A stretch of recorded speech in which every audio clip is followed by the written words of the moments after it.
Alfa Bravo masuk. Bila ada gosip masuk, sepantas kilat Cik Koci masuk kereta. Gosip dalam kereta.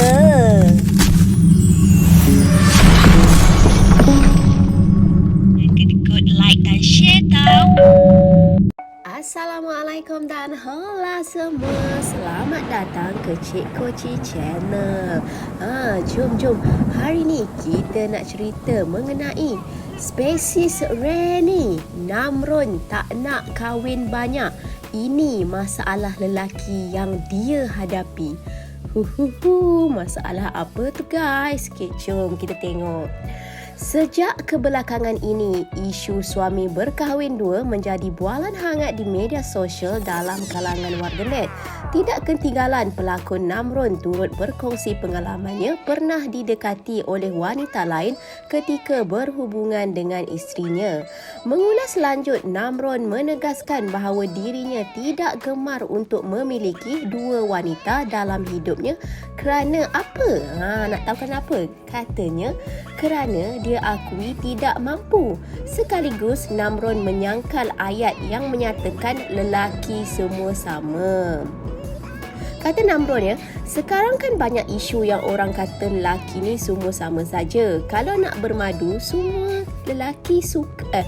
Kalau nak bermadu, semua lelaki suka nak beristeri dua. Saya cuma nak katakan bukan semua lelaki macam tu. Ramai lagi lelaki yang memilih untuk seorang dah cukup. Wow, ni limited ni lelaki ni.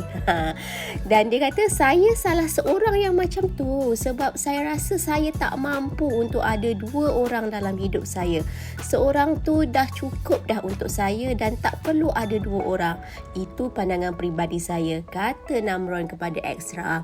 Malah Namron atau nama sebenarnya Syahili Abdan menyifatkan bahawa poligami atau bersikap curang itu adalah pilihan. Kata Namron lagi, saya tak setuju sebab saya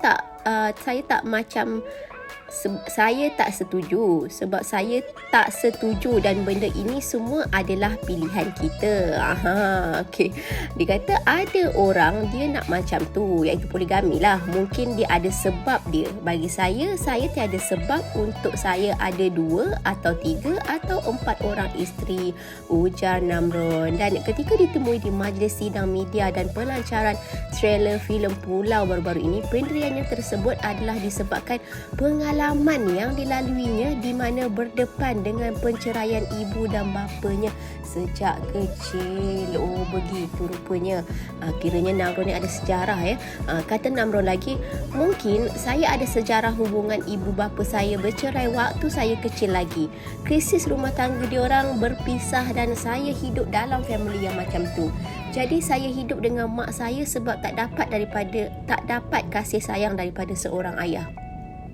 Saya dapat rasa ada banyak benda yang tak best sepanjang saya membesar. Saya kenal ayah saya dah umur 17 tahun. Baru saya jumpa balik.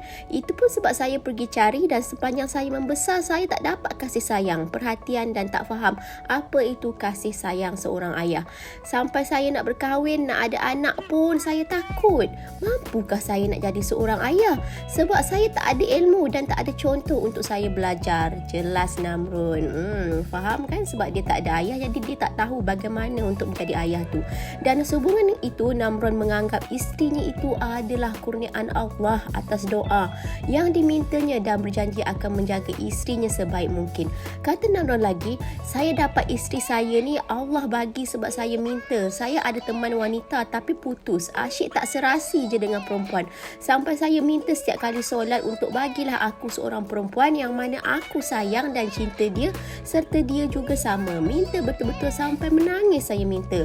Dan Tuhan hadirkan isteri saya dalam hidup saya.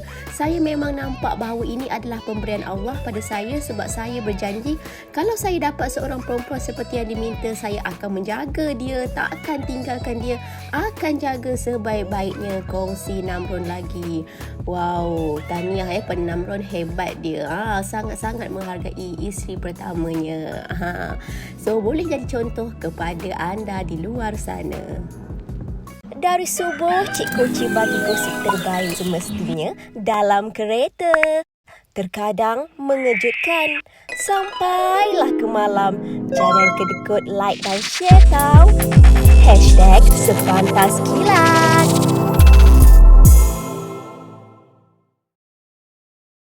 Diulangi, artikel ini diambil dari artikel berkenaan. Sebagai penggemar media hiburan, harus berhati-hati dalam memilih sesuatu isu. Kami tidak bertanggungjawab kerana pihak kami tidak tahu kesahihan berita yang dikeluarkan. Jangan meletakkan kepercayaan penuh dan membuat spekulasi atas perkara yang kita tidak pasti. Menghayati hiburan boleh, jangan sampai kita melibatkan diri dengan fitnah dan buka aib mereka.